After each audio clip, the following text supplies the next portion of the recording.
हो जाएगा।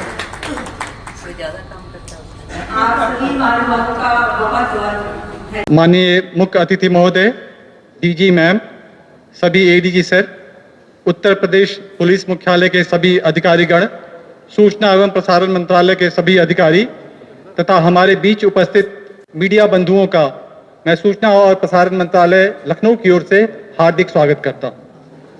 मैं विशेष रूप से माननीय मुख्य अतिथि महोदय का आभार व्यक्त करना चाहूँगा, जिन्होंने अत्यंत अल्पावधि में हमारे निमंत्रण को स्वीकार किया और इस कार्यक्रम की शोभा बढ़ाई।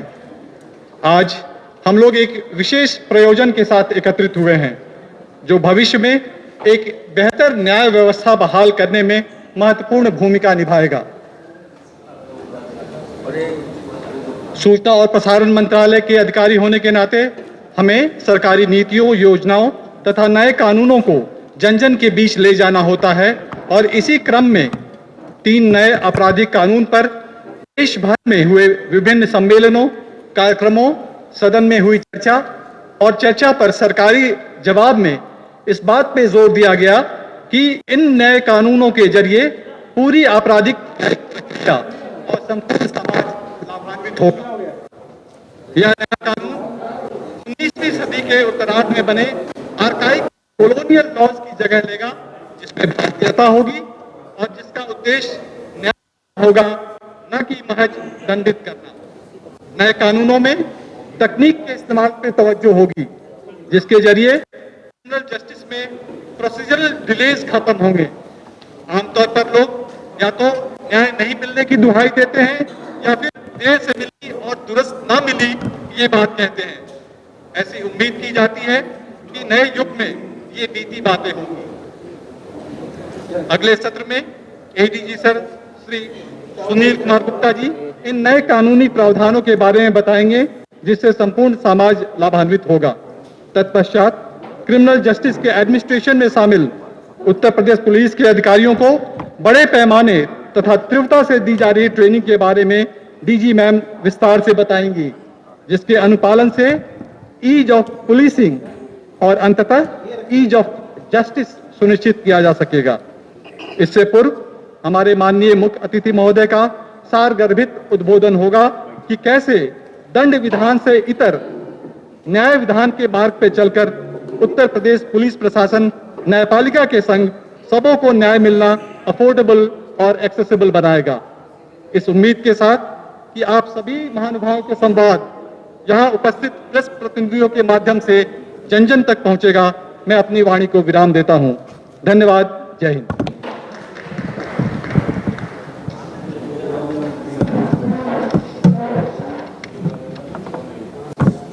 अब हम कार्यक्रम को आगे बढ़ाते हुए आज के मुख्य अतिथि और प्रदेश के पुलिस महानिदेशक श्री प्रशांत कुमार सर से विनम्र निवेदन करते हैं कि वे हमें इन 3 नए आपराधिक कानूनों पर अपना मार्गदर्शन प्रदान करें।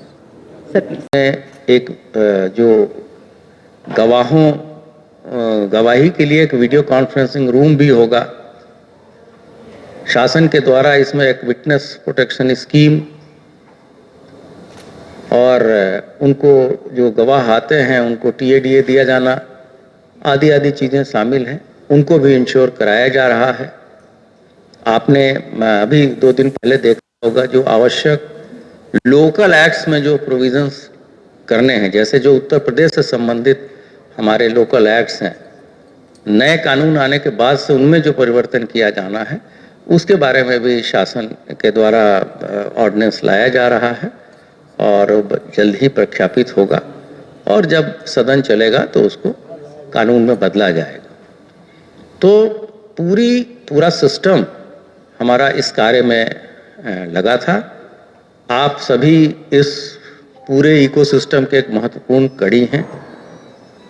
आपके माध्यम से भी हमारे जितने भी स्टेक होल्डर्स हैं या आम जनता है, उनको भी हम लोगों को एजुकेट भी करना है, उनको बताया भी जाना है। इस ध्येय से ही आज की ये जो वार्तालाप आयोजन किया जा रहा है, ऑल इंडिया रेडियो पे भी ये चीज़ें चल रही हैं।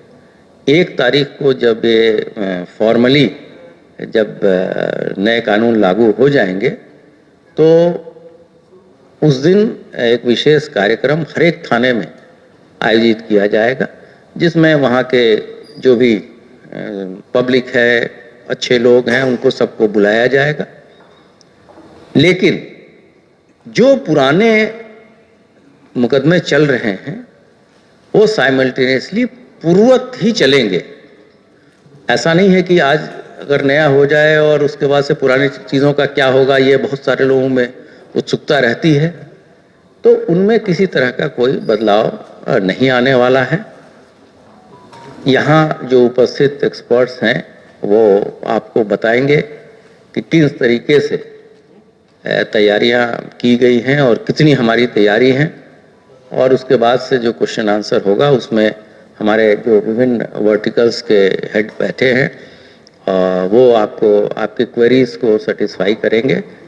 और मैं केवल इतना अवश्य बताऊंगा कि जो शासन की मंशा है या भारत सरकार की जो अपेक्षाएं हैं कि हम 1 तारीख से इन चीज़ों को इम्प्लीमेंट करें, उसके लिए हम लोगों ने व्यापक तैयारियां की हैं। और मुझे पूरा विश्वास है कि हमारी जो उत्तर प्रदेश की पुलिस है वो उच्चतम मापदंडों को कायम रखते हुए ये इन तीनों जो कानून हैं उनको लागू करने में सफल होगी। और हम किसी भी राज्य से इसको इम्प्लीमेंट करने में पीछे नहीं रहेंगे, और इसके लिए आवश्यक ट्रेनिंग, आवश्यक संसाधन, आवश्यक इक्विपमेंट्स, सभी चीज़ें हम समय से अपने आप को इक्विप कर लेंगे। और जो आने वाली चीज़ें होंगी, बहुत सारी ऐसी चीज़ें भी होंगी जो अखिल भारतीय लेवल पे होंगी, जो छोटी छोटी समस्याएं आएंगी, उसके लिए भी भारत सरकार के विभिन्न विभागों में और हमारे यहाँ भी नोडल ऑफिसर्स की भी सूची तैयार की गई है। और ये सभी जिलों को बताया गया है कि आपकी कोई भी समस्याएं हों उसका समाधान हम करेंगे। हमारे लोगों ने जो पैम्फलेट्स वगैरह बनाए हैं और जो थानों में बांटे हैं वो हमने आपको कुछ दिया है। कुछ पैम्फलेट्स लगे हैं, ऐसे पैम्फलेट्स थानों में भी डिस्प्ले किए गए हैं। और ये हम लोगों ने एक छोटी सी हैंडबुक भी सभी पुलिस वालों के लिए बनाई है, जिसमें पुराने कानून और नए कानून में जो धाराओं का अंतर है वो उसका कंपैरिजन भी है। और इसके पहले सबसे पहले हम लोगों ने अपने जो हमारे जो आरक्षी और मुख्य आरक्षी थाने में FIR दर्ज वगैरह करते हैं उनको भी सबसे पहले ट्रेन किया था, ताकि जब जैसे ही आपको पता है कि सभी चीज़ें CCTNS से गवर्न होती हैं, वो ऑटोमेटिक मोड पे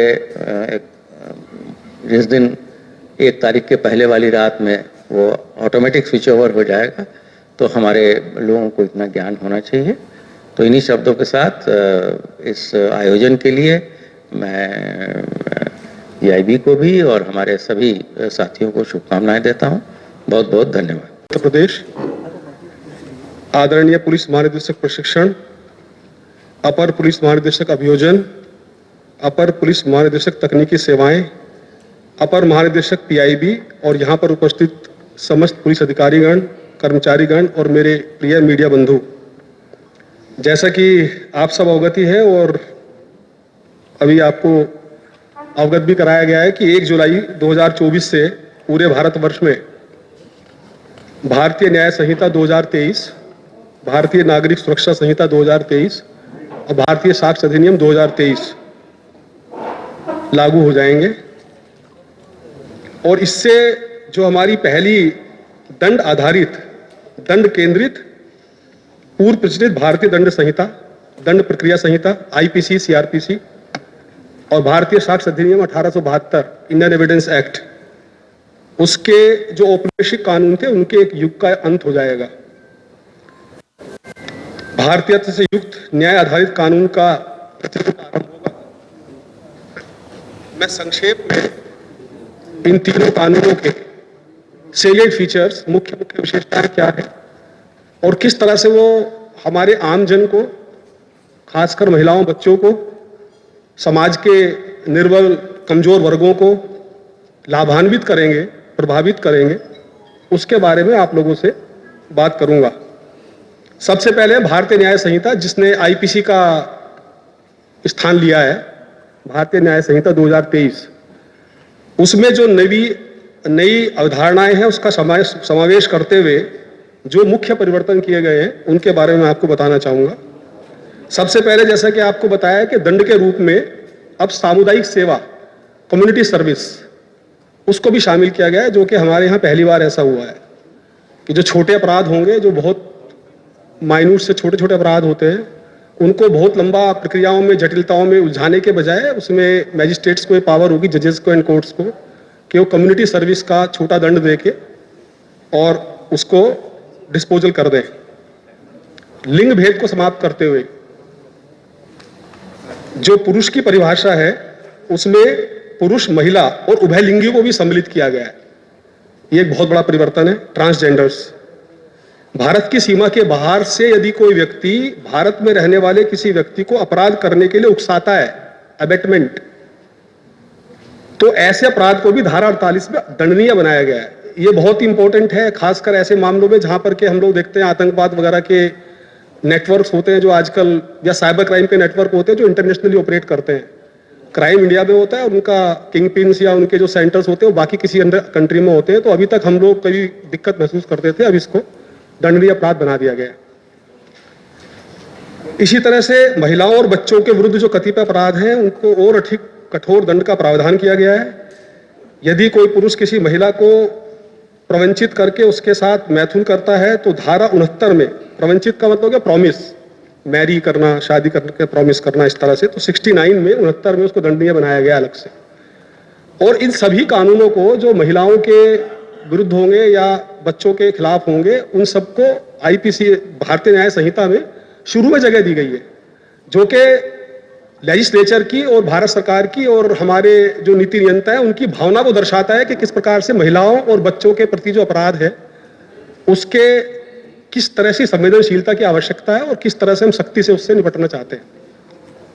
इसी तरह धारा 70 उपधारा 2 में 18 वर्ष से कम की आयु की किसी भी महिला के साथ यदि सामूहिक बलात्संग किया जाता है तो उसको आजीवन कारावास से लेकर मृत्यु दंड के दंड से दंडनीय बना दिया गया है। कोई भी व्यक्ति यदि अपराध करेगा और उसके लिए किसी बालक से अगर वो भाड़े पर लेकर या उसको उकसाकर कोई अपराध कराता है या उसको अपराध में नियोजित करता है, एम्प्लॉय या नियुक्त करता है, तो धारा 95 के अनुसार कम से कम 3 वर्ष के कारावास से और अधिकतम 10 वर्ष तक के कारावास से दंडनीय होगा। जिसमें शायद इसकी जो मंशा है वो बच्चों से भीख मंगवाना और उस तरह की चीजें करते हैं सब लोग, उस तरह की इसकी लेजिस्लेचर की मंशा है। अपराधियों पर प्रभावी अंकुश लगाने के लिए नए अपराध के रूप में संगठित अपराध, छोटे संगठित अपराध, आतंकवादी कृत्य को क्रमशः धारा 111, 112, 113 में दंडनीय बनाया गया है। झपटमारी, जो चेन स्नैचिंग का अभी तक था तो उसमें कई बार संशय की स्थिति रहती थी, उसको एक नया अपराध 304 में, धारा 304 में अलग से इसको दंडनीय बना दिया गया है। अब 5 व्यक्ति या उससे अधिक की भीड़ द्वारा अगर मॉब लिंचिंग का अपराध किया जाता है, किसी भी व्यक्ति के मूल या उसके वंश या जाति या समुदाय या लिंग के आधार पर, तो उसको अलग से अपराध बनाते हुए ऐसे सभी व्यक्तियों को कठोर दंड यानी कि मृत्यु दंड या आजीवन कारावास से दंडित किए जाने का प्रावधान किया गया है। राष्ट्रद्रोह के अपराध को समाप्त कर दिया गया है और इसके स्थान पर भारत की संप्रभुता, एकता, राष्ट्रद्रोह आपको शायद याद होगा कि ये सरकार के विरुद्ध होता था, अब वो देश के विरुद्ध किया गया है। उसको भारत की संप्रभुता, एकता और अखंडता को खतरे में डालने वाले किसी भी कार्य को धारा 152 में दंडनीय बनाया गया है।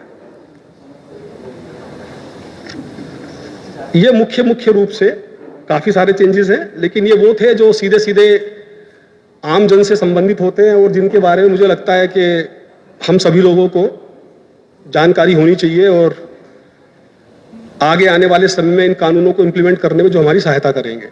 इसी प्रकार से बीएनएसएस, भारतीय नागरिक सुरक्षा संहिता 2023, जिसने पुरानी सीआरपीसी दंड प्रक्रिया संहिता का स्थान लिया है, उसके जो मुख्य, जो हमारे उल्लेखनीय जो फीचर्स हैं, सीलेंट फीचर्स हैं, अगर उसकी हम बात करें तो इसमें कुछ नई धाराएं जोड़ी गई हैं, 9 धाराएं मात्र नई जुड़ी हैं, लेकिन 177 प्रावधान जो थे उसको संशोधित किया गया है। काफी आमूलचूल पूर्व परिवर्तन किया गया है। 35 स्थानों पर इसमें ऑडियो वीडियो इलेक्ट्रॉनिक साधनों के प्रयोग को अनुमन्य कर दिया गया है। जैसा कि अभी बताया गया है कि तकनीक के प्रयोग पर बहुत ज़्यादा लगातार फोकस रहा है इन तीनों कानूनों में, तो उसको शुरू में ही ले आए हैं। शुरू में ही जो परिभाषा वाला जो चैप्टर है, अध्याय है, उसी में चीज आ गई है कि जो उसके ऑडियो वीडियो का जो इलेक्ट्रॉनिक साधन है उनको सम्मिलित किया गया। न्यायिक प्रणाली को कंसोलिडेट करते हुए महानगर मजिस्ट्रेट, मेट्रोपॉलिटन मजिस्ट्रेट जो होते थे, जजेस जो हमारे कमिश्नरेट्स जहां पर हैं, लखनऊ, कानपुर, इस तरह के जो पुराने हैं या 60 वर्ष से ऊपर है, तो उसकी गिरफ्तारी करने से पूर्व डिप्टी एसपी या उससे ऊपर के अधिकारी की अनुमति लेना अनिवार्य कर दिया गया।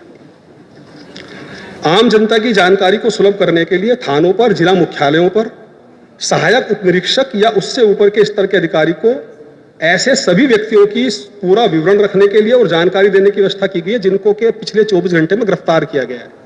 तो अब कोई भी व्यक्ति प्रत्येक थाने पर या जिला मुख्यालय कार्यालय पर जाकर एक असिस्टेंट सब इंस्पेक्टर रैंक के अधिकारी या उससे ऊपर के जो अधिकारी होंगे उनके पास किसी भी गिरफ्तार व्यक्ति के विषय में सूचना प्राप्त कर सकते हैं। हथकड़ी लगाने का आप लोगों ने काफी सुना होगा कि हथकड़ी पिछले दिनों कुछ जुडिशियल प्रोनाउंसमेंट्स हुए थे, उनको काफी रिस्ट्रिक्ट कर दिया गया था।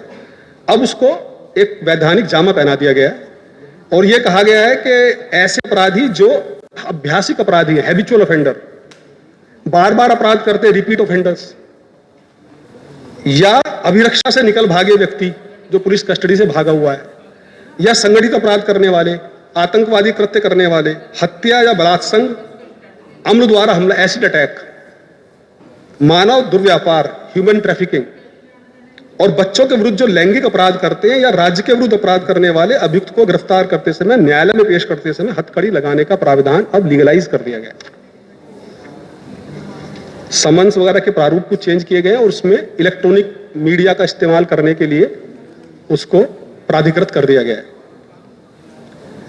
एक इंपॉर्टेंट चीज ये हुई है, भगोड़े व्यक्ति थे, पहले उसको भगोड़े व्यक्ति को प्रोक्लेम्ड ऑफेंडर, उसको भगोड़ा घोषित कराने के लिए कोर्ट से काफी जटिल प्रक्रिया थी और वो करीब करीब ट्रायल की स्टेज के दौरान जब वो हाजिर नहीं होते थे तो उस समय उनको प्रोक्लेम्ड ऑफेंडर घोषित किया जाता था। अब इन्वेस्टिगेशन के दौरान भी आयोग की रिपोर्ट के आधार पर ऐसे अपराध जिनमें 10 वर्ष अथवा उससे अधिक का पनिशमेंट है, उसमें भगोड़ा घोषित किया जा सकता है, इनाम रखा जा सकता है कोर्ट के द्वारा।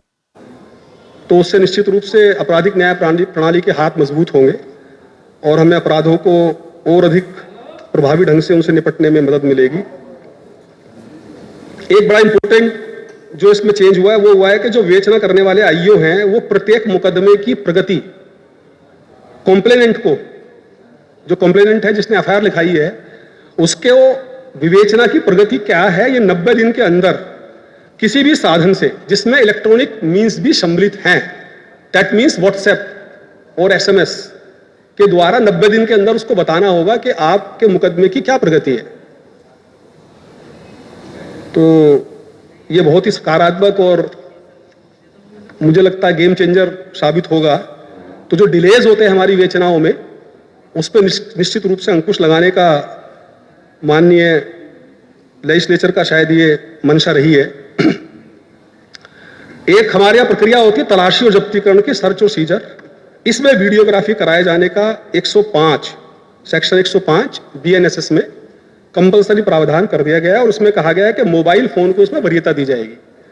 शायद ये ईज ऑफ डूइंग वीडियोग्राफी को ध्यान में रखते हुए, चूंकि वो हम पुलिस वालों के सबके पास आसानी से उपलब्ध हो सकेगा और उसके बारे में बहुत बड़ी संख्या में प्रोक्योरमेंट की प्रक्रिया भी प्रचलित है कि जो मोबाइल फोन से हम लोग उनको देंगे।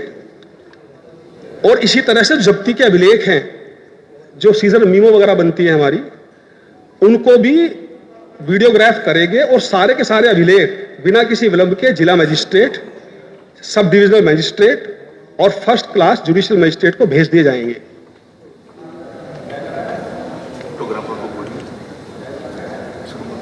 इस प्रकार से तलाशी और जब्ती की सारी कार्रवाई को ट्रांसपेरेंट बनाने का प्रयास परिलक्षित होता है।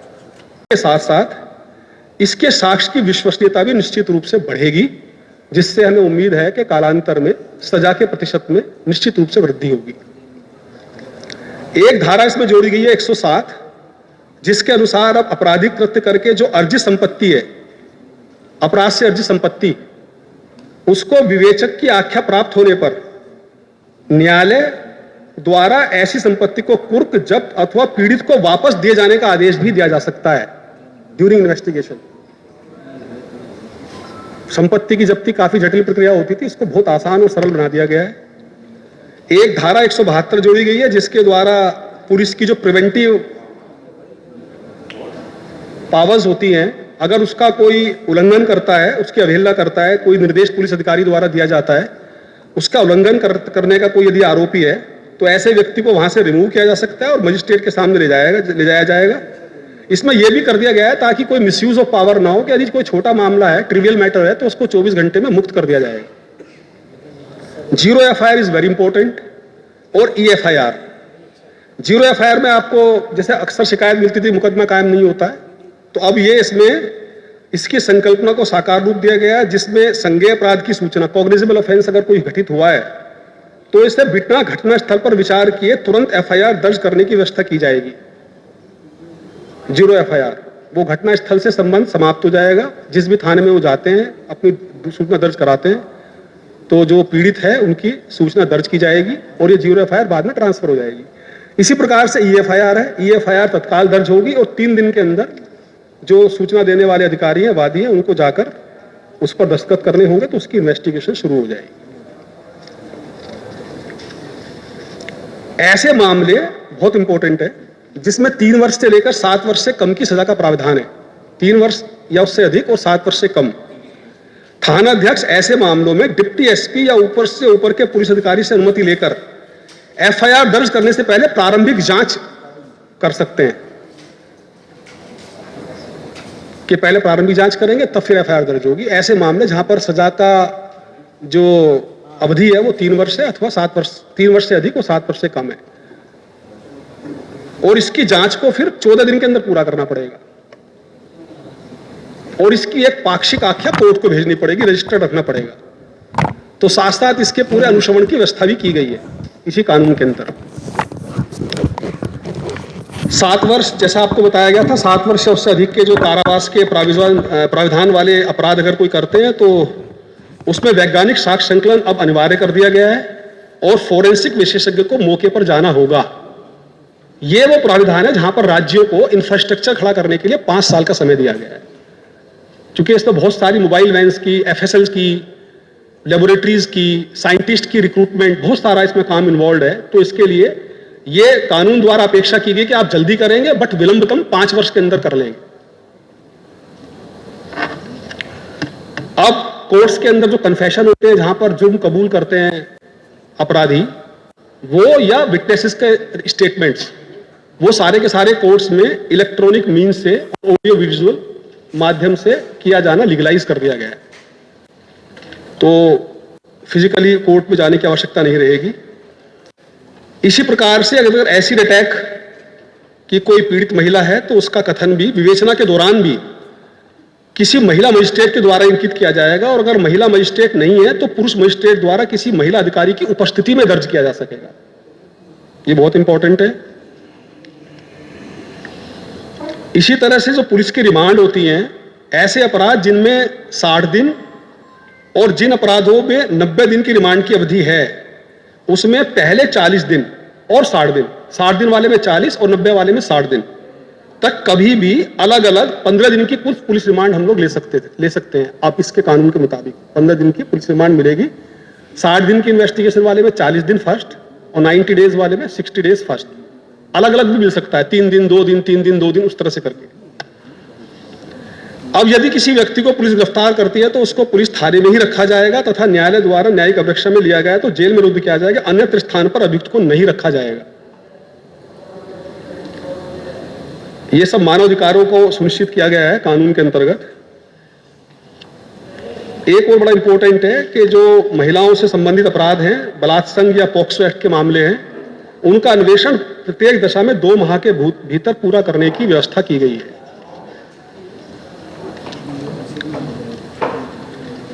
एक बड़ा इंपॉर्टेंट इसमें दिया गया है, जो लोक सेवकों के विरुद्ध कुछ अपराध पंजीकृत होते हैं, उसमें प्रोसिक्यूशन सैंक्शन का एक प्रावधान है, अभियोजन स्वीकृति।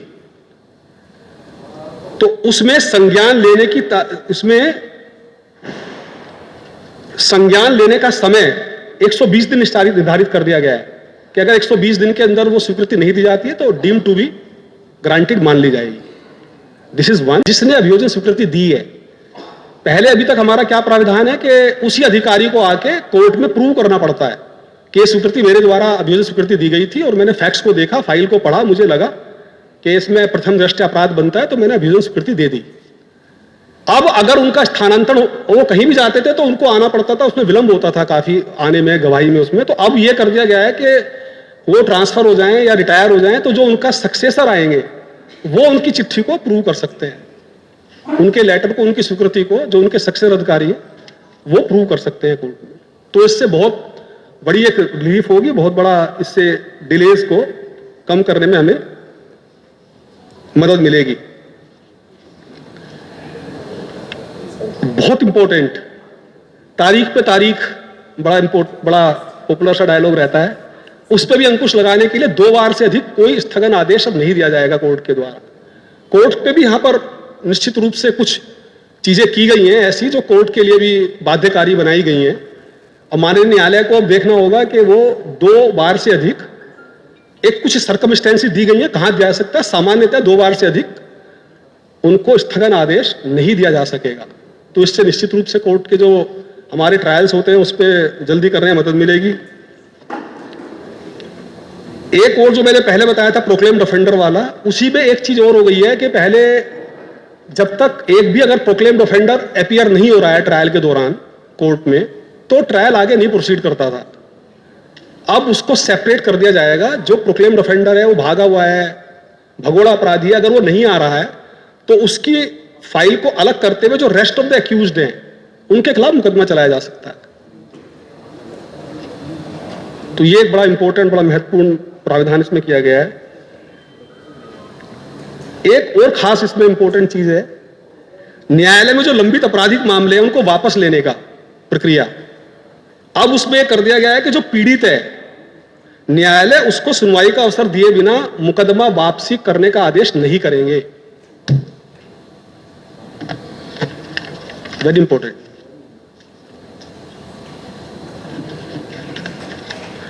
अगेन एक और बड़ा इंपॉर्टेंट, पहले क्या होता था, यदि किसी व्यक्ति की आवाज का नमूना लेना है, उसके फिंगरप्रिंट्स लेने हैं, तो उसके लिए गिरफ्तारी जरूरी होती थी, वारंट इश्यू होता था और फिर गिरफ्तार होके तब वो कस्टडी में उसके सब नमूने लिए जाते थे। अब गिरफ्तारी की आवश्यकता नहीं है, बिना गिरफ्तारी भी उसके नमूने लिए जा सकते हैं। आवाज का नमूना है, फिंगरप्रिंट्स है, इस तरह के जो नमूने हैं वो बिना अरेस्ट किए भी लिए जा सकते हैं।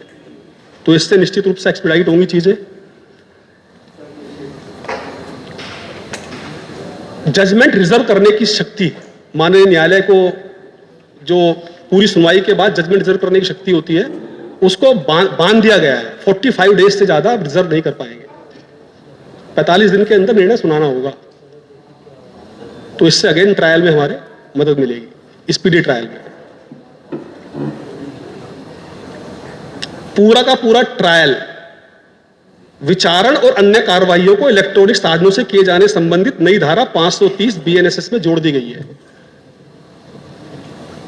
ये एक हम लोगों ने एक आगे की पिक्चर देखी है। हमारा जो लक्ष्य होगा वो ये होगा कि कुछ दिनों बाद जो हमारा ई प्रोसिक्यूशन और ये सारा का जो एफर्ट है क्रिमिनल जस्टिस सिस्टम को जो इलेक्ट्रॉनिकली हम लोग डिजिटाइज कर रहे हैं, कि हमारे एक ऐसी स्थिति में हम पहुंचना चाहते हैं जब पूरा का पूरा ट्रायल इलेक्ट्रॉनिकली हो जाए, फिजिकल मोड की जरूरत ही ना पड़े।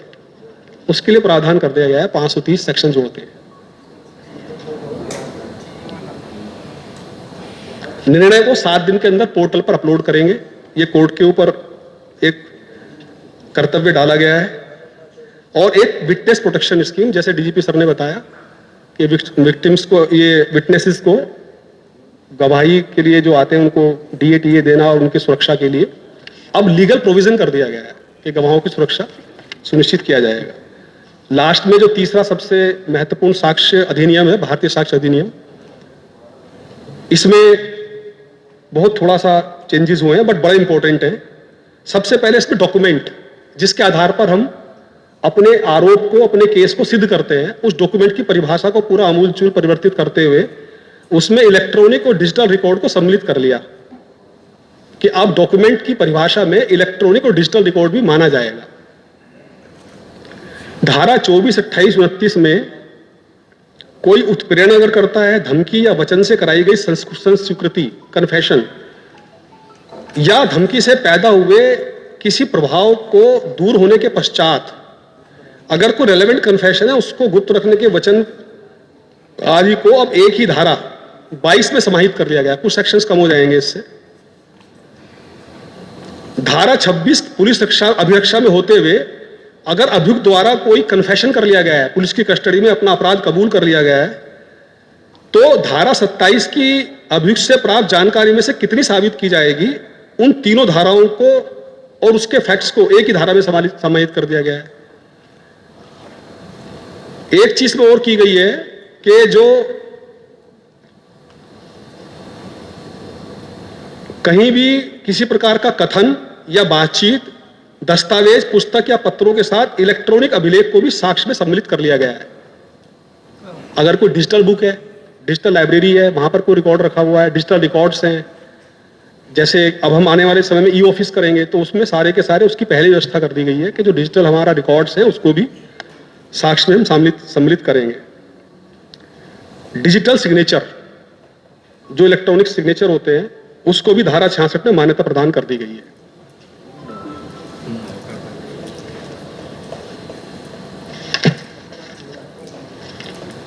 सेमीकंडक्टर संचार उपकरणों जैसे smartphone, laptop, email, server, voice mail message, locational साक्ष्य को अब साक्ष्य के रूप में दस्तावेजी साक्ष्य की परिभाषा में सम्मिलित कर लिया गया। ये सारे के सारे वो हैं जिनको कि हम डिजिटल डॉक्यूमेंट्स बोलेंगे। साथियों, नवीन आपराधिक कानूनों के बारे में ये सब मुख्य बातें थी। वैसे तो बहुत विस्तार में और बहुत सारे आमूलचूल परिवर्तन किए गए हैं। 1861 का आईपीसी था हमारा, तो करीब 160 साल से ज़्यादा का एक परिवर्तन आया है यहाँ पर। निश्चित रूप से एक चुनौती है, बट मैं यही कहना चाहूँगा कि नवीन आपराधिक कानूनों के लागू होने से जहाँ त्वरित गति से न्याय उत्तर प्रदेश, आदरणीय पुलिस महानिदेशक प्रशिक्षण, अपर पुलिस महानिदेशक अभियोजन, अपर पुलिस महानिदेशक तकनीकी सेवाएं, अपर महानिदेशक पीआईबी और यहाँ पर उपस्थित समस्त पुलिस अधिकारीगण, कर्मचारीगण और मेरे प्रिय मीडिया बंधु, जैसा कि आप सब अवगति है और अभी आपको अवगत भी कराया गया है कि 1 जुलाई 2024 से पूरे भारतवर्ष में भारतीय न्याय संहिता 2023, भारतीय नागरिक सुरक्षा संहिता 2023 और भारतीय साक्ष्य अधिनियम 2023 लागू हो जाएंगे।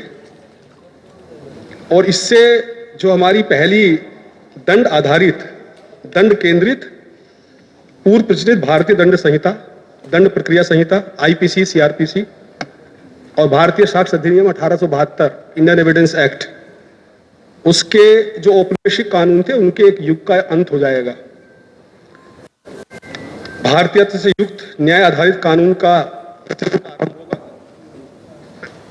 मैं संक्षेप में इन तीनों कानूनों के सेलिएंट फीचर्स, मुख्य विशेषताएं क्या है और किस तरह से वो हमारे आम जन को, खासकर महिलाओं, बच्चों को, समाज के निर्बल कमजोर वर्गों को लाभान्वित करेंगे, प्रभावित करेंगे, उसके बारे में आप लोगों से बात करूंगा।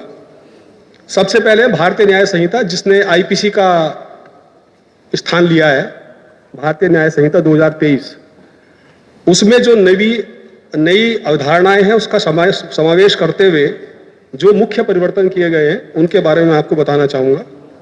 सबसे पहले, जैसा कि आपको बताया कि दंड के रूप में अब सामुदायिक सेवा, कम्युनिटी सर्विस, उसको भी शामिल किया गया है, जो कि हमारे यहाँ पहली बार ऐसा हुआ है कि जो छोटे अपराध होंगे, जो बहुत माइन्यूट से छोटे छोटे अपराध होते हैं, उनको बहुत लंबा प्रक्रियाओं में, जटिलताओं में उलझाने के बजाय उसमें मैजिस्ट्रेट्स को पावर होगी, जजेस को एंड कोर्ट्स को, कि वो कम्युनिटी सर्विस का छोटा दंड देके और उसको डिस्पोजल कर दें। लिंग भेद को समाप्त करते हुए जो पुरुष की परिभाषा है उसमें पुरुष, महिला और उभयलिंगी को भी सम्मिलित किया गया है। ये एक बहुत बड़ा परिवर्तन है। ट्रांसजेंडर्स, भारत की सीमा के बाहर से यदि कोई व्यक्ति भारत में रहने वाले किसी व्यक्ति को अपराध करने के लिए उकसाता है, अबेटमेंट, तो ऐसे अपराध को भी धारा 48 में दंडनीय बनाया गया है। ये बहुत ही इंपॉर्टेंट है, खासकर ऐसे मामलों में जहां पर के हम लोग देखते हैं आतंकवाद वगैरह के नेटवर्क्स होते हैं जो आजकल, या साइबर क्राइम के नेटवर्क होते हैं जो इंटरनेशनली ऑपरेट करते हैं। क्राइम इंडिया में होता है और उनका किंग पिन्स या उनके जो सेंटर्स होते हैं वो बाकी किसी अंदर कंट्री में होते हैं। तो अभी तक हम लोग कभी दिक्कत महसूस करते थे, अब इसको दंडनीय अपराध बना दिया गया। इसी तरह से महिलाओं और बच्चों के विरुद्ध जो कतिपय अपराध हैं उनको और अधिक कठोर दंड का प्रावधान किया गया है। यदि कोई पुरुष किसी महिला को प्रवंचित करके उसके साथ मैथुन करता है तो धारा 69 में, प्रवंचित का मतलब क्या, प्रॉमिस, मैरी करना, शादी करने के प्रॉमिस करना, इस तरह से, तो 69 में 69 में उसको दंडनीय बनाया गया अलग से। और इन सभी कानूनों को जो महिलाओं के विरुद्ध होंगे या बच्चों के खिलाफ होंगे उन सबको आईपीसी, भारतीय न्याय संहिता में शुरू में जगह दी गई है, जो कि लेजिस्लेचर की और भारत सरकार की और हमारे जो नीति नियंता है उनकी भावना को दर्शाता है कि किस प्रकार से महिलाओं और बच्चों के प्रति जो अपराध है उसके किस तरह से संवेदनशीलता की आवश्यकता है और किस तरह से हम सख्ती से उससे निपटना चाहते हैं। इसी तरह धारा 70 उपधारा 2 में 18 वर्ष से कम की आयु की किसी भी महिला के साथ यदि सामूहिक बलात्संग किया जाता है तो उसको आजीवन कारावास से लेकर मृत्यु दंड के दंड से दंडनीय बना दिया गया है। कोई भी व्यक्ति यदि अपराध करेगा और उसके लिए किसी बालक से अगर वो भाड़े पर लेकर या उसको उकसाकर कोई अपराध कराता है या उसको अपराध में नियोजित करता है, एम्प्लॉय या नियुक्त करता है, तो धारा 95 के अनुसार कम से कम 3 वर्ष के कारावास से और अधिकतम 10 वर्ष तक के कारावास से दंडनीय होगा। जिसमें शायद इसकी जो मंशा है वो बच्चों से भीख मंगवाना और उस तरह की चीजें करते हैं सब लोग, उस तरह की इसकी लेजिस्लेचर की मंशा है। अपराधियों पर प्रभावी अंकुश लगाने के लिए नए अपराध के रूप में संगठित अपराध, छोटे संगठित अपराध, आतंकवादी कृत्य को क्रमशः धारा 111, 112, 113 में दंडनीय बनाया गया है। झपटमारी जो चेन स्नैचिंग का अभी तक था तो उसमें कई बार संशय की स्थिति रहती थी, उसको एक नया अपराध 304 में, धारा 304 में अलग से इसको दंडनीय बना दिया गया है। अब 5 व्यक्ति या उससे अधिक की भीड़ द्वारा अगर मॉब लिंचिंग का अपराध किया जाता है, किसी भी व्यक्ति के मूल या उसके वंश या जाति या समुदाय या लिंग के आधार पर, तो उसको अलग से अपराध बनाते हुए ऐसे सभी व्यक्तियों को कठोर दंड यानी कि मृत्यु दंड या आजीवन कारावास से दंडित किए जाने का प्रावधान किया गया है।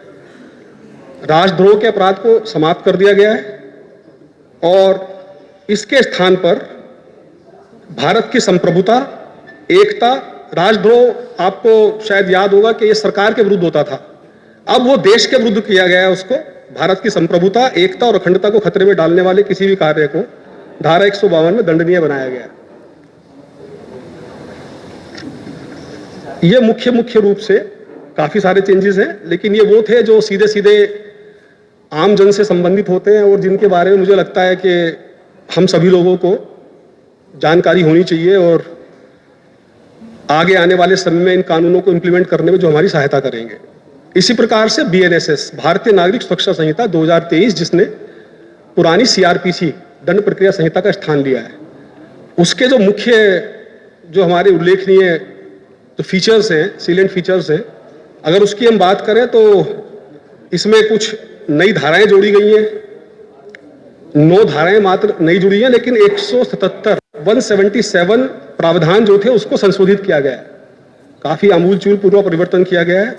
35 स्थानों पर इसमें ऑडियो, वीडियो, इलेक्ट्रॉनिक साधनों के प्रयोग को अनुमन्य कर दिया गया है। जैसा कि अभी बताया गया है कि तकनीक के प्रयोग पर बहुत ज्यादा लगातार फोकस रहा है इन तीनों कानूनों में, तो उसको शुरू में ही ले आए हैं। शुरू में ही जो परिभाषा वाला जो चैप्टर है, अध्याय है, उसी में चीज आ गई है कि जो उसके ऑडियो वीडियो का जो इलेक्ट्रॉनिक साधन है उनको सम्मिलित किया गया।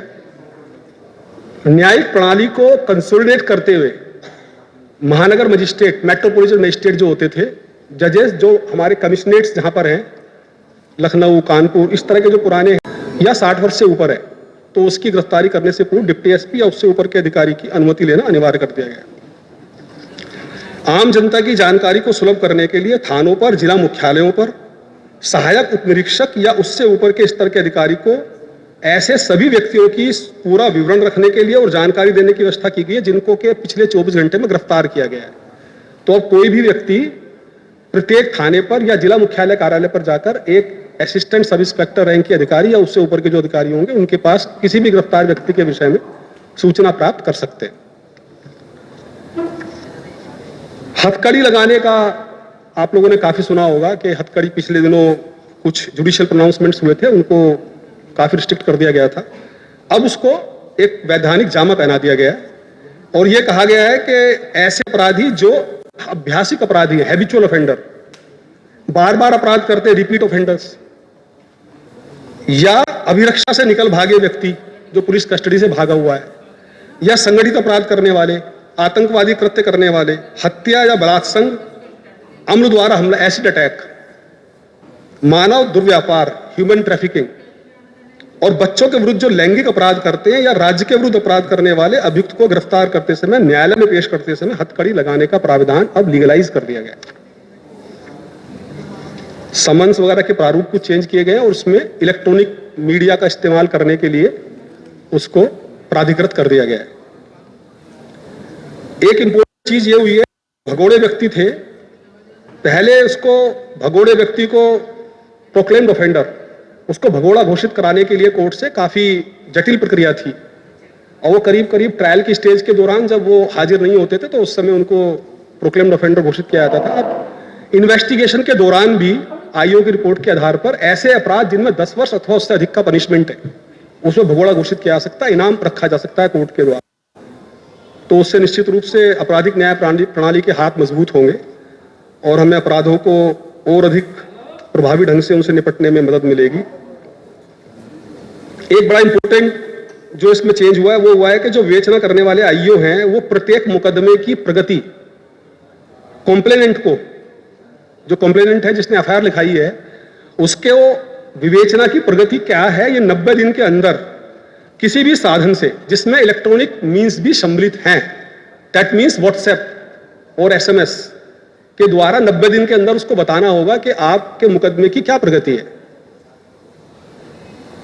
तो ये बहुत ही सकारात्मक और मुझे लगता है गेम चेंजर साबित होगा।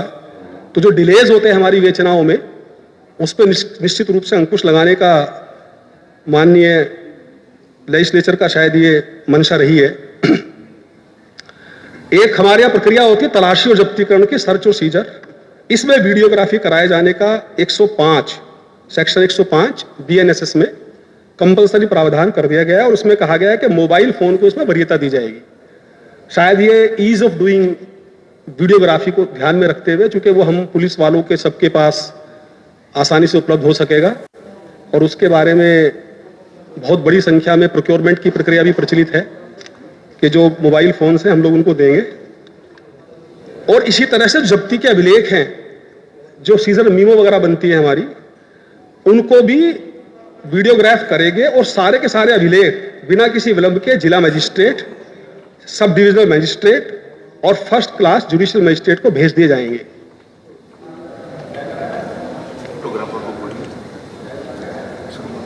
इस प्रकार से तलाशी और जब्ती की सारी कार्रवाई को ट्रांसपेरेंट बनाने का प्रयास परिलक्षित होता है। के साथ साथ इसके साक्ष्य की विश्वसनीयता भी निश्चित रूप से बढ़ेगी, जिससे हमें उम्मीद है कि कालांतर में सजा के प्रतिशत में निश्चित रूप से वृद्धि होगी। एक धारा इसमें जोड़ी गई है 107, जिसके अनुसार अब आपराधिक कृत्य करके जो अर्जित संपत्ति है, अपराध से अर्जित संपत्ति, उसको विवेचक की आख्या प्राप्त होने पर न्यायालय द्वारा ऐसी संपत्ति को कुर्क, जब्त अथवा पीड़ित को वापस दिए जाने का आदेश भी दिया जा सकता है ड्यूरिंग इन्वेस्टिगेशन।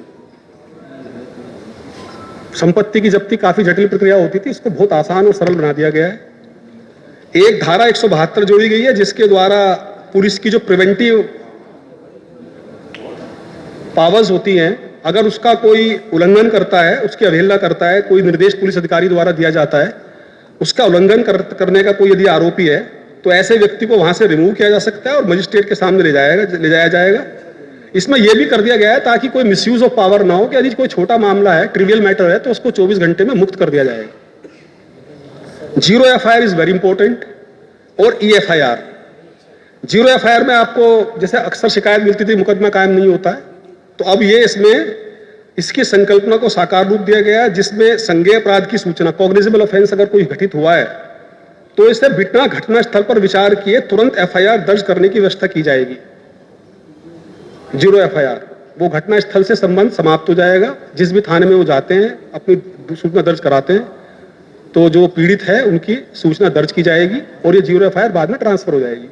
इसी प्रकार से ईएफआईआर है, ईएफआईआर तत्काल दर्ज होगी और 3 दिन के अंदर जो सूचना देने वाले अधिकारी हैं, वादी हैं, उनको जाकर उस पर दस्तखत करने होंगे तो उसकी इन्वेस्टिगेशन शुरू हो जाएगी।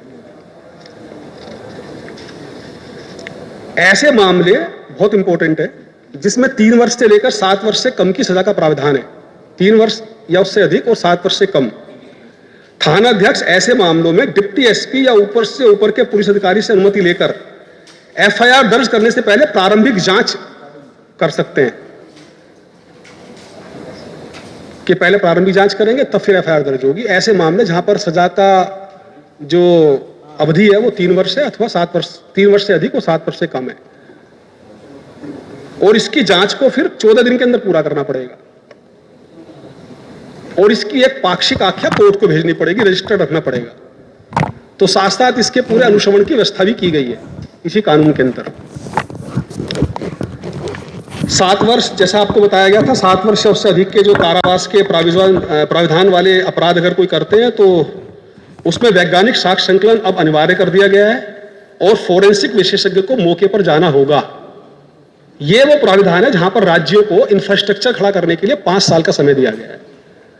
क्योंकि इसमें बहुत सारी मोबाइल वैन्स की, एफएसएल की, लेबोरेटरीज की, साइंटिस्ट की रिक्रूटमेंट, बहुत सारा इसमें काम इन्वॉल्व है। तो इसके लिए ये कानून द्वारा अपेक्षा की गई कि आप जल्दी करेंगे बट विलंबतम 5 वर्ष के अंदर कर लेंगे। अब कोर्ट्स के अंदर जो कन्फेशन होते हैं, जहां पर जुर्म कबूल करते हैं अपराधी, वो या विटनेसेस के स्टेटमेंट्स, वो सारे के सारे कोर्ट्स में इलेक्ट्रॉनिक मीन्स से, ऑडियो विजुअल माध्यम से किया जाना लीगलाइज कर दिया गया है। तो फिजिकली कोर्ट में जाने की आवश्यकता नहीं रहेगी। इसी प्रकार से अगर एसिड अटैक की कोई पीड़ित महिला है तो उसका कथन भी विवेचना के दौरान भी किसी महिला मजिस्ट्रेट के द्वारा इंकित किया जाएगा, और अगर महिला मजिस्ट्रेट नहीं है तो पुरुष मजिस्ट्रेट द्वारा किसी महिला अधिकारी की उपस्थिति में दर्ज किया जा सकेगा। ये बहुत इंपॉर्टेंट है। इसी तरह से जो पुलिस की रिमांड होती हैं, ऐसे अपराध जिनमें 60 दिन और जिन अपराधों में 90 दिन की रिमांड की अवधि है, उसमें पहले 40 दिन और 60 दिन, 60 दिन वाले में 40 और 90 वाले में 60 दिन तक कभी भी अलग अलग 15 दिन की पुलिस रिमांड हम लोग ले सकते हैं। आप इसके कानून के मुताबिक 15 दिन की पुलिस रिमांड मिलेगी। 60 दिन की इन्वेस्टिगेशन वाले में 40 दिन फर्स्ट और 90 डेज वाले में 60 डेज फर्स्ट। अलग अलग भी मिल सकता है, 3 दिन 2 दिन, 3 दिन 2 दिन, उस तरह से करके। अब यदि किसी व्यक्ति को पुलिस गिरफ्तार करती है तो उसको पुलिस थाने में ही रखा जाएगा तथा न्यायालय द्वारा न्यायिक अपेक्षा में लिया गया तो जेल में रुद्ध किया जाएगा, अन्यत्र स्थान पर अभियुक्त को नहीं रखा जाएगा। ये सब मानव अधिकारों को सुनिश्चित किया गया है कानून के अंतर्गत। एक और बड़ा इंपॉर्टेंट है कि जो महिलाओं से संबंधित अपराध हैं, बलात्संग या पॉक्सो एक्ट के मामले हैं, उनका अन्वेषण प्रत्येक दशा में 2 माह के भीतर पूरा करने की व्यवस्था की गई है।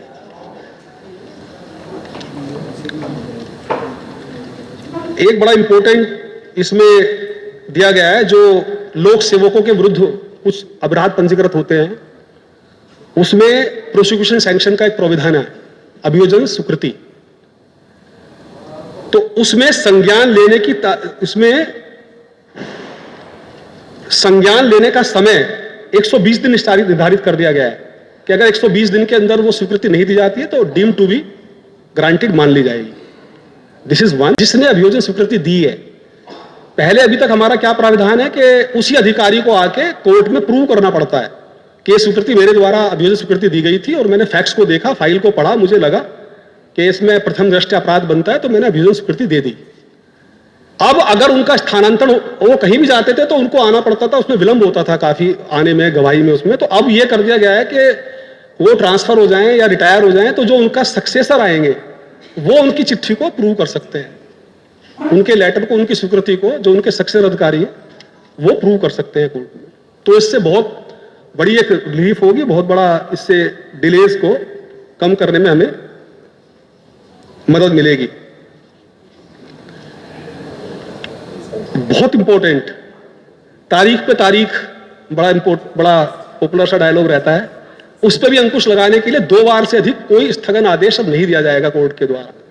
कोर्ट पे भी यहां पर निश्चित रूप से कुछ चीजें की गई हैं ऐसी जो कोर्ट के लिए भी बाध्यकारी बनाई गई हैं, और माननीय न्यायालय को अब देखना होगा कि वो 2 बार से अधिक एक कुछ सर्कमस्टेंसेस दी गई है, कहां दिया जा सकता है। सामान्यतः 2 बार से अधिक उनको स्थगन आदेश नहीं दिया जा सकेगा। तो इससे निश्चित रूप से कोर्ट के जो हमारे ट्रायल्स होते हैं उस पर जल्दी करने में मदद मिलेगी। एक और जो मैंने पहले बताया था प्रोक्लेम्ड ऑफेंडर वाला, उसी में एक चीज और हो गई है कि पहले जब तक एक भी अगर प्रोक्लेम्ड ऑफेंडर अपीयर नहीं हो रहा है ट्रायल के दौरान कोर्ट में, तो ट्रायल आगे नहीं प्रोसीड करता था। अब उसको सेपरेट कर दिया जाएगा। जो प्रोक्लेम्ड ऑफेंडर है, वो भागा हुआ है, भगोड़ा अपराधी है, अगर वो नहीं आ रहा है तो उसकी फाइल को अलग करते हुए जो रेस्ट ऑफ द एक्यूज्ड हैं उनके खिलाफ मुकदमा चलाया जा सकता है। तो ये एक बड़ा इंपॉर्टेंट, बड़ा महत्वपूर्ण प्रावधान इसमें किया गया है। एक और खास इसमें इंपॉर्टेंट चीज है, न्यायालय में जो लंबित आपराधिक मामले हैं उनको वापस लेने का प्रक्रिया अब उसमें यह कर दिया गया है कि जो पीड़ित है, न्यायालय उसको सुनवाई का अवसर दिए बिना मुकदमा वापसी करने का आदेश नहीं करेंगे। Very important.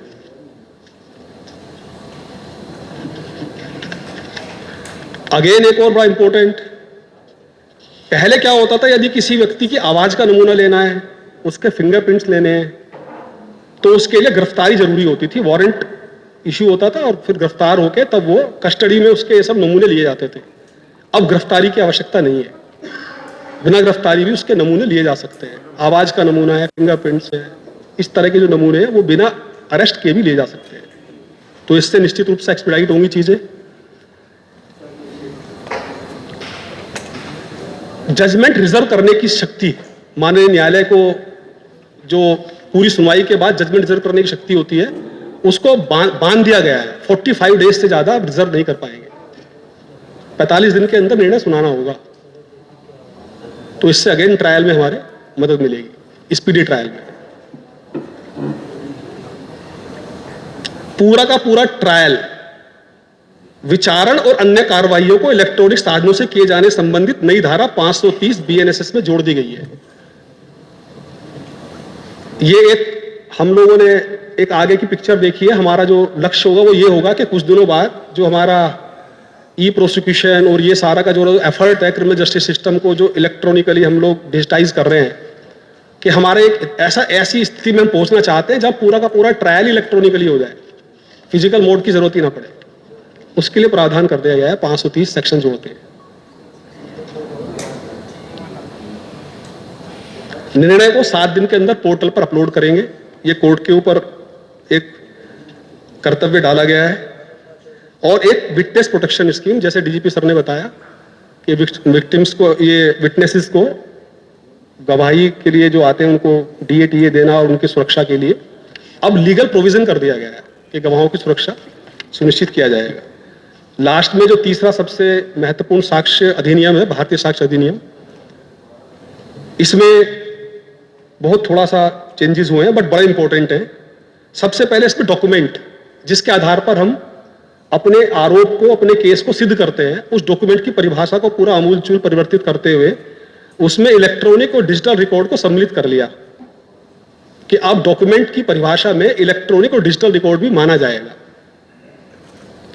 धारा 24, 28, 29 में कोई उत्प्रेरण अगर करता है, धमकी या वचन से कराई गई संस्वीकृति, कन्फेशन, या धमकी से पैदा हुए किसी प्रभाव को दूर होने के पश्चात अगर कोई रेलेवेंट कन्फेशन है, उसको गुप्त रखने के वचन आदि को अब एक ही धारा 22 में समाहित कर लिया गया। कुछ सेक्शंस कम हो जाएंगे इससे। धारा 26 पुलिस अभिरक्षा में होते हुए अगर अभियुक्त द्वारा कोई कन्फेशन कर लिया गया है, पुलिस की कस्टडी में अपना अपराध कबूल कर लिया गया है, तो धारा 27 की अभियुक्त से प्राप्त जानकारी में से कितनी साबित की जाएगी, उन तीनों धाराओं को और उसके फैक्ट्स को एक ही धारा में समाहित कर दिया गया है। एक चीज में और की गई है कि जो कहीं भी किसी प्रकार का कथन या बातचीत, दस्तावेज, पुस्तक या पत्रों के साथ इलेक्ट्रॉनिक अभिलेख को भी साक्ष्य में सम्मिलित कर लिया गया है। अगर कोई डिजिटल बुक है, डिजिटल लाइब्रेरी है, वहां पर कोई रिकॉर्ड रखा हुआ है, डिजिटल रिकॉर्ड्स हैं, जैसे अब हम आने वाले समय में ई ऑफिस करेंगे तो उसमें सारे के सारे उसकी पहले व्यवस्था कर दी गई है कि जो डिजिटल हमारा रिकॉर्ड्स है उसको भी साक्ष्य में हम सम्मिलित करेंगे। डिजिटल सिग्नेचर, जो इलेक्ट्रॉनिक सिग्नेचर होते हैं, उसको भी धारा 66 में मान्यता प्रदान कर दी गई है।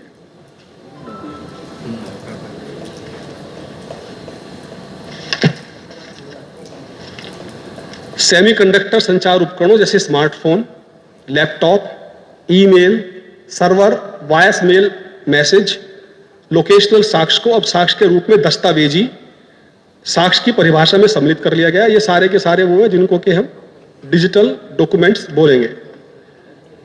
साथियों, नवीन आपराधिक कानूनों के बारे में ये सब मुख्य बातें थी। वैसे तो बहुत विस्तार में और बहुत सारे आमूलचूल परिवर्तन किए गए हैं। 1861 का आईपीसी था हमारा, तो करीब 160 साल से ज़्यादा का एक परिवर्तन आया है यहाँ पर।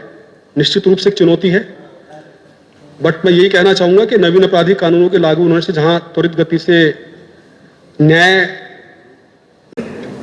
ADG training, both Sunil Gupta साहब और mister Paulson, ADG technical services और हमारे यहाँ ADG जो PIB यहाँ मौजूद हैं।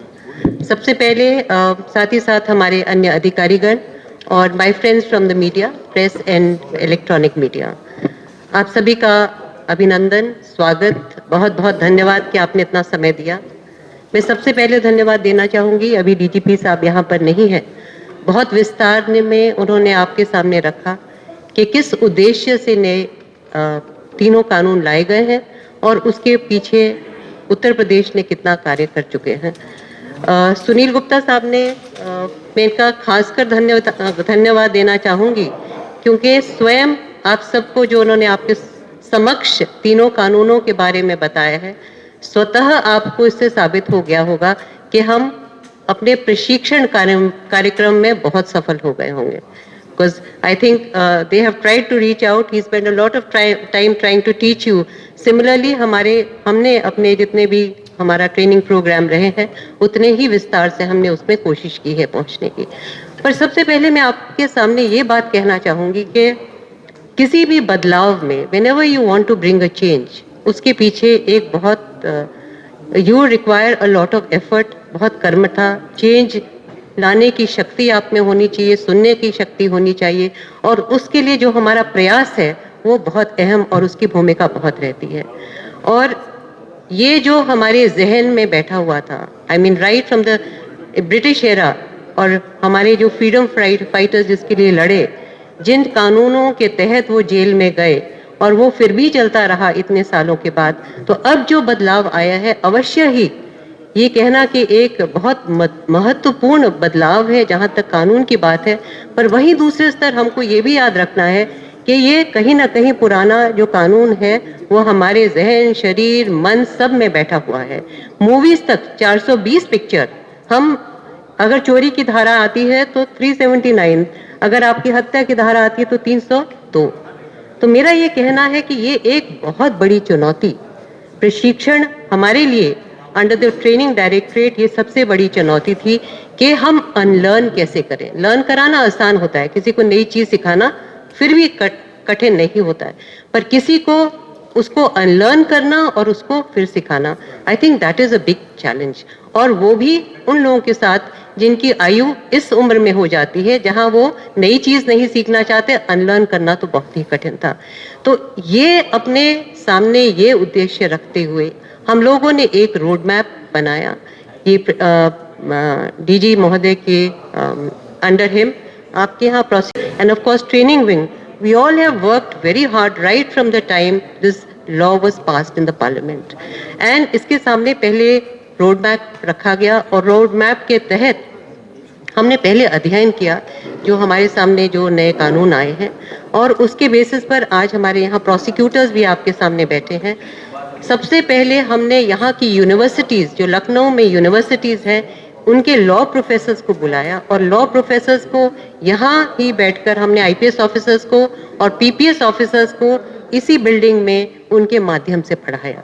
So that was the beginning of our instructions to the IPS and the PPS officers of the state, in which we trained 424 IPS officers and 1016 PPS officers. वो हमारी beginning थी.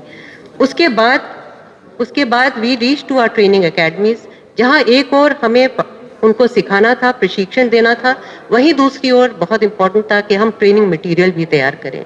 और ट्रेनिंग मटेरियल्स आज आपके सामने जो रखा है बुकलेट्स की फॉर्म में, जहां पुराने और नए कानून को उसका तुलना की गई है, साथ ही साथ पैम्फलेट्स बनाए गए. और सबसे इम्पोर्टेंट है कि हमने 29, यहाँ हमारे प्रोसिक्यूटर्स बैठे हैं अन्य सभी एकेडमीज में, they had no idea how to make a video, but आज की तारीख में हमने 29 वीडियोज़ हिंदी भाषा में 10-10 मिनट के सभी तीनों कानूनों पर आज की तारीख में they are uploaded on to our learning system as well as कल आपकी यूपी पुलिस की जो वेबसाइट है उसके माध्यम से भी अपलोड हो गए.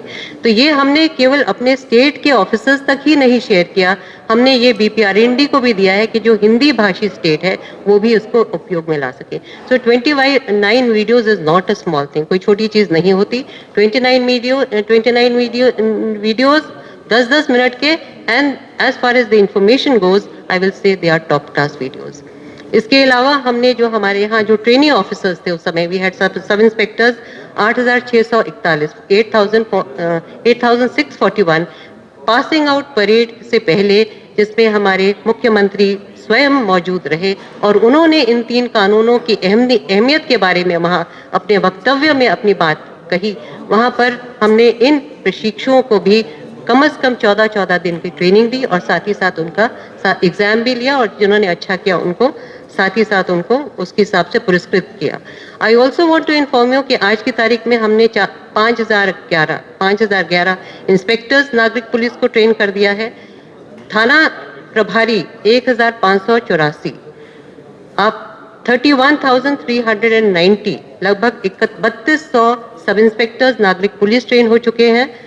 थाने का स्टाफ भी बहुत इंपॉर्टेंट होता है, बहुत महत्वपूर्ण होता है, क्योंकि वो प्रधान लेखक और लेखक के रूप में रहते हैं. वो भी 7,532 हम लोग ऑलरेडी ट्रेन कर चुके हैं. और इसके अलावा मास्टर ट्रेनर्स कौन ट्रेन करेगा? So you have to train and make the master trainers स्वयं अपने आप, और साथ ही साथ BPRND के माध्यम से हम लोगों ने 600 मास्टर ट्रेनर्स बनाए हैं जो आज की तारीख में ट्रेनिंग दे रहे हैं. और प्रेजेंट में हर डिस्ट्रिक्ट के पुलिस लाइन में कांस्टेबल और हेड कांस्टेबल की ट्रेनिंग चल रही है. और हम समझते हैं कि जो हमारे 2.5 लाख यहाँ की यूपी पुलिस फोर्स है, 30 जून तक हम 90 से 95% तक उनको ट्रेन कर चुकेंगे. तो एक और तो हमारा ये ट्रेनिंग रहा, दूसरी ओर each booklet has reached a police station, maybe till each थाना इंस्पेक्टर और सब इंस्पेक्टर. इसके अलावा पोस्टर जिससे हम पब्लिक तक पहुंच सके, और ये हर थाने तक हमारी कोशिश है कि हमारे पोस्टर लगे, जिसको ट्वीट और रीट्वीट हमारे यहाँ पर पुलिस मुख्यालय के माध्यम से किया जा रहा है. इसमें एंड में यही कहना है कि पुलिस एक बहुत अहम भूमिका रखती है in implementation of these 3 laws, और यदि उसको हमें सफल बनाना है तो प्रशिक्षण भी उसमें एक अत्यंत ही अहम भूमिका रखती है. तो मैं अपने ओर से यहाँ पर उपस्थित आप सबका धन्यवाद देना चाहती हूँ. खासकर आज जब आप सब लोग वहाँ बैठे थे in a lighter mood, not to be written in your print or electronic media, मैं आज अपने यहाँ पर ऑफिसर्स को कह रही थी, आज लगता है ऊंट पहाड़ के नीचे आए, बहुत सुनना पड़ रहा था आपको. अधिकांश हमको इधर सुनना पड़ता है आप लोगों से, but today you really had to listen, and that even from Sunil. So thank you once again, and I thank PIB also for getting us all together here. Thank you very much.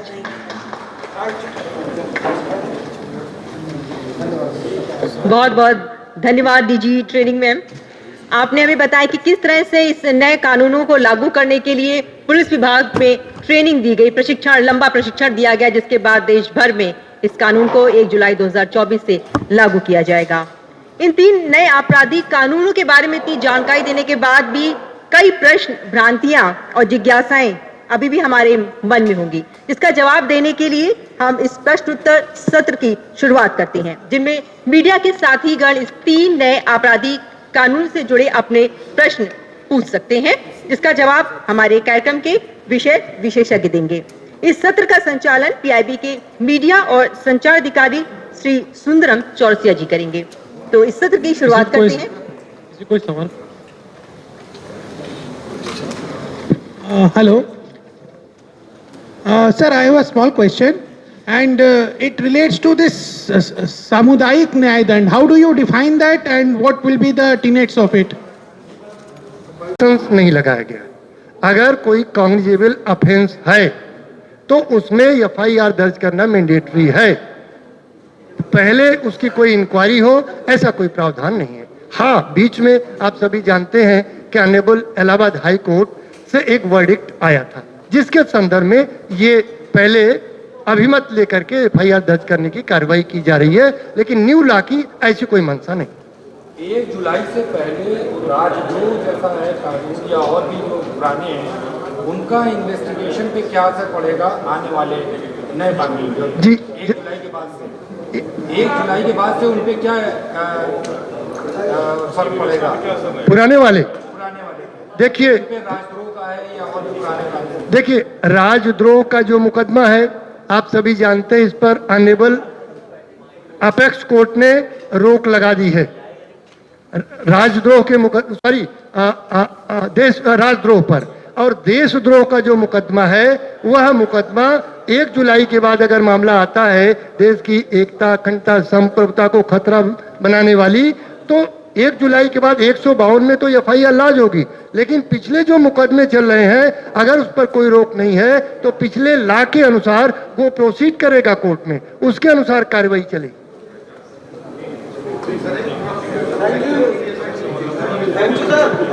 हाँ, yes.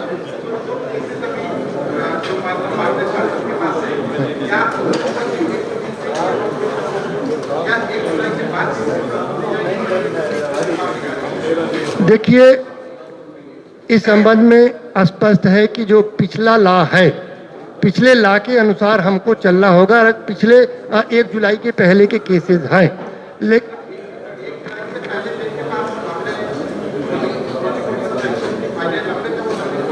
नहीं, इसमें थोड़ा सा change किया गया है।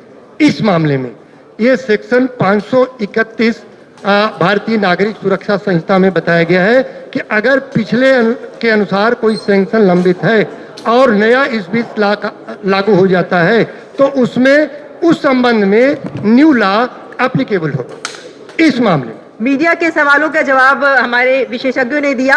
आगे जब ये कानून देश में लागू होगा तो तमाम तरह के इस तरह के जो सवाल हैं